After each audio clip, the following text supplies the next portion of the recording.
এখানেই বলবো? বলো, কোনো সমস্যা নাই। আব্বা, আমি একটা গরুর ফার্ম করছিলাম, সে টাকা অনেকগুলো টাকা ইনভেস্ট করছি। আর কিছু টাকা হইলে আমার গরুর ফার্মটা আর একটু জাঁকজমক হয়ে উঠতো। এই জন্যে আমি আসছিলাম আপনার কাছে কিছু টাকার জন্য। তো কত টাকা? বেশি না, এই লাখ 30। 30 লাখ? এত টাকা তো বাবাজি এই মুহূর্তে আমার কাছে নাই। কি বলেন আব্বা?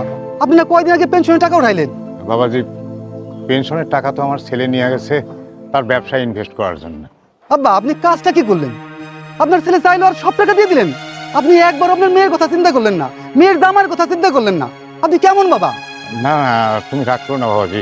আমি চিন্তা ভাবনা করছিলাম যে আমি আমার মেয়েকে দিব, কিন্তু সে বললো যে আমার ব্যবসার থেকে লাভ হইলে সেই লাভের টাকা থেকে তোমাদের টাকা দেবে। আপনার ছেলে কবে ব্যবসা করবে, কবে ব্যবসায় লাভ হবে, তারপরে আমারে দিবে, আমি সেই আশায় বসে থাকবো? আমি কি ফকিনি নাকি? বাবাজি, রাগারাগি করো না। আমি তোমাদের